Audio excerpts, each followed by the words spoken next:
And it's like, okay, like, I don't know. It's one of those Trump things. So you're saying the one policy you don't like about Trump, he doesn't actually have. Got it. So what's another policy?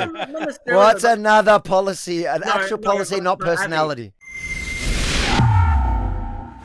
Look, at the end of the day, at this point in time, I still support Kamala Harris. The main reason is because I don't trust Trump on the Western alliances. I also just don't trust him when it comes to American democracy. Like, I think he lied about a lot of the stuff like January 6th, things like that. That's my current position. But look, my parents are Trump supporters. So I'm not going to demonize Trump supporters. Like, I'm surrounded by conservatives my entire life. Like, my whole family were always conservative. Like, so I'm not going to, I've never had that, the luxury to be one of those like woke lefties who are like, every single Trump supporter is evil. Like, that's literally my mum and my dad. I love my mum and my dad. I love my Bapu and Yaya who like Trump. What can I do? What policies of Trump don't you like? Look, there are some policies I actually agree with. He was right when it came to trade with China. I completely agree with that now.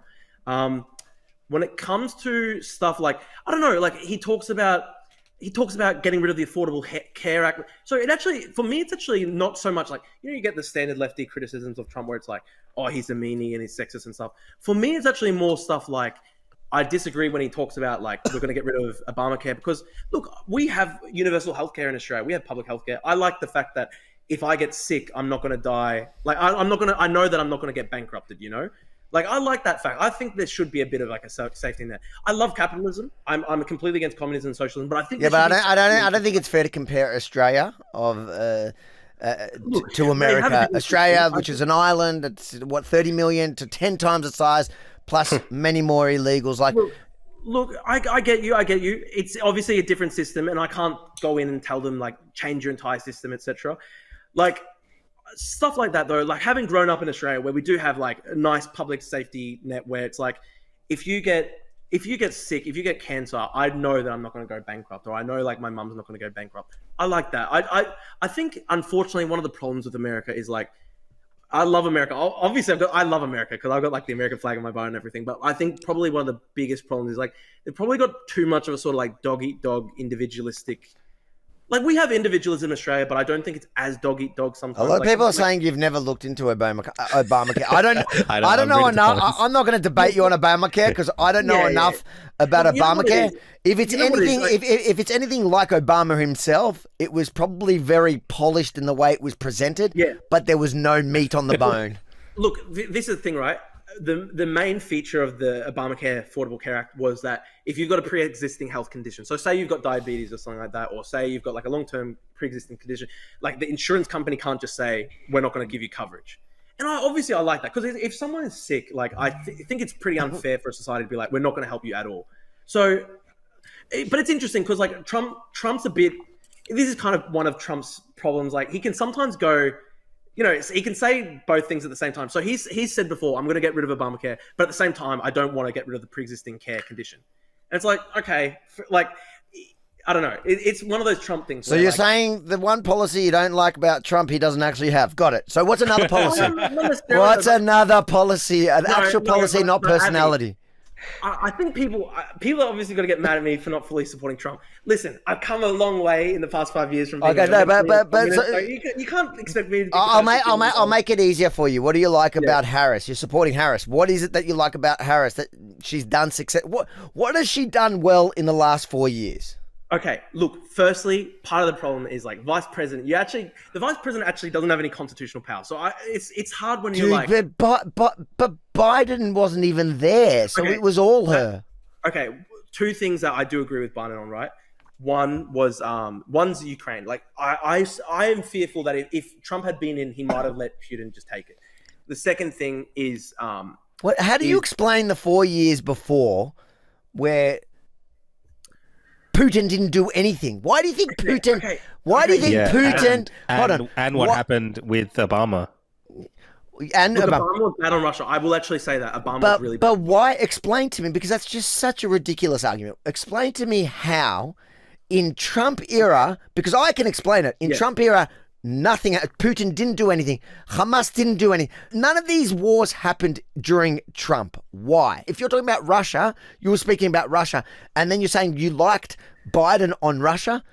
Dude, the only reason why we're in this situation is that Putin knew that Biden wasn't going to do shit but talk tough. That's it. And he threw a lot of money after the fact. You would have Americans would be happy because they would have the money in their pocket, and Ukraine would have been happy because Putin wouldn't have dared. Look, it's tough because one of the reasons why, like, there's a lot of analysts who look at the Ukraine thing, right? Yeah, well, the same analyst said that Clinton was going to win. No, what I was going to say. I'll let you talk.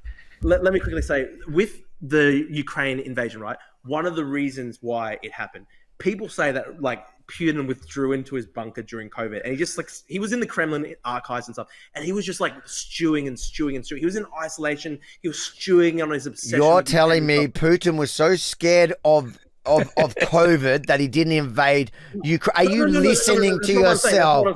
No, that's not what I'm saying. I'm saying, so during COVID, so you've heard that stuff, right? Where like Putin wouldn't meet with anyone during COVID. He was like a massive germ freak. Like, he wouldn't meet with anyone under COVID conditions. Fine. Like, remember when Macron went to Russia just prior to the war, and he forced Macron to sit on a table that was 30 meters long? To be fair, I would do that today. Yeah. Anyway. So Putin had like a big sort of COVID thing. He was really weird about COVID. Anyway, what a lot of analysts say is Putin went crazy during COVID. He was sitting in the Kremlin. He was in a bunker by himself. He was just stewing on Ukraine, obsessing over Ukraine, and people say that's partly why he did it, because he lost touch of reality. He was sitting in a bunker for 2 years during COVID, just reading about Ukraine the whole time and looking at the old maps. And remember during his Tucker Carlson interview, do you actually believe what you're saying? Okay. Here's an interesting factor, right? Remember watching the Tucker Carlson interview? Where he goes, remember that weird part where he goes to Tucker, I want you to have this map. And Tucker's like, oh, I don't know. And even Tucker thought it was weird. And like, he was like forcing Tucker to like stop and look at the map and stuff. And he's bringing this stuff out of the archive. Bro, Putin sat for 2 years, like full on autist mode, just obsessing over like old maps with Ukraine. He went really crazy during COVID. That's what a lot of experts on the Kremlin think. And I honestly think it's not even necessarily like about Trump or Biden. I honestly think he was sitting there. Putin went crazy over that 2 years where he was just stewing. Look, it is very convenient for somebody that wants to give credit to Biden that the explanation as to why Putin invaded under Biden was just because he went batshit crazy. When the facts are the facts, it doesn't matter how crazy he went. He wasn't going to go crazy enough to do it under Trump's watch. That's it. And you can't argue it because it hasn't happened. So it didn't happen during Trump's period. A lot of people were scared. You know, the media and the establishment, they created this narrative that Trump is the most divisive and dangerous president. And, you know, they use things like the fact that he went to North Korea and that he was as evidence that he was that dangerous. It's like he was actually playing politics better than anyone. He was I want to say, I see a comment here where someone points out that Putin took Crimea under Obama. And that's actually a good point. Like, look, I have to say, and I'm someone who's like more leaning to the Democrats. I have to say, Obama was so bad on Russia. Obama was so bad on Russia. And he basically appeased Putin. Unfortunately, it's true. If you enjoyed that small part of last night's opposition podcast, make sure to like, comment, but most importantly, share it far and wide. Spread the love. And then if you want to catch up the full unedited episode, make sure to head over to theopposition.show. You can catch up on last night's full unedited episode or the 22 episodes before that. Theopposition.show, bookmark it to join the family.